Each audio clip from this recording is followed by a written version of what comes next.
هەر لە گەورەیی حەقی برایەتی و لێ قبولکردن و پێکەوە ژیانە پێغەمبەری خدا صلی الله عليه وسلم هەڕەشەمان لێ دەکات و پێمان دەفەرمێت لا يحل لمسلم أن يهجر أخاه فوق ثلاث يلتقيان فيعرض هذا ويعرض هذا وخيرهما الذي يبدأ بالسلام. پێغەمبەری خدا صلی الله عليه وسلم دەڵێ بۆ هیچ مسلمانێک نەهاتووە پشت لە برای مسلمانی خۆی بکە لە 3 ڕۆژ زیاتر لە ڕێگادا بگەنە یەکتری و ئەو ڕووی خۆی لەولا بکات و ئەوی دیکەش ڕووی خۆی لەولا بکات. باشترینیان لەو دوو مسلمانە ئەوەیانە کە دەست پێشخەری دەکات لە سەلامکردن و لە ئاشتبوونەوەدا. هەر پێغەمبەری خدا صلی الله عليه وسلم دەفەرمێت لا يحل لمسلم أن يهجر أخاه فوق 3 فمن هجر فوق 3 فمات دخل النار.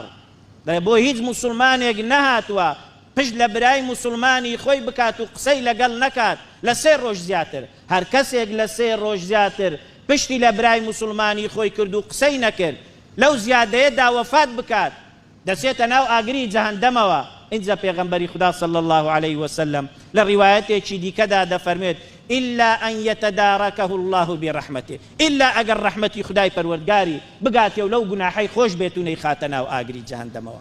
هەر پێغەمبەری خدا صلی الله عليه وسلم لە گەورەیی برایەتی نێوان مسلمانان و لێک قبولکردن و پێکەوە ژیانە دیسانەکە هەڕەشەمان لێ دەکات و دەفەرمێت من هەجر أخاه سنة فهو كسفك دمه.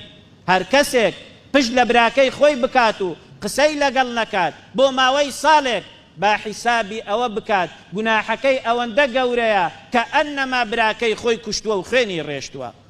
بۆیە لە خودای گەورە و میهرەبان دەپاڕێنەوە کەوا خۆشەویستی و برایەتی و تەبایی لە نێوان کۆمەلگاکانی مسلمانان بەگشتی و کۆمەلگاکەی خۆشمان لەو هەرێمە خۆشەویستەدا بەتایبەتی دروست بکاتەوە و وەکو ڕەحمەتێک و وەکو خەڵاتێکی خودایی خۆی بەسەرمانیدا ببارێنێتەوە و جارێکی دیکە ئەو ڕەوشتە بەرزە و ئەو فەرمایشتە جوانانەی خودای پەروەردگار لە ناوماندا بدرەوشێتەوە و وڵاتەکەمان و مسلمانان بەگشتی و مسلمانانی وڵاتەکەی خۆمان تام و چێژی ئەو حەقیقەتە ئیمانیە بکەین کەوا خودای پەروەردگار لە فەرمایشتەکانیدا وەکو خەڵات پێمان دەبەخشێت.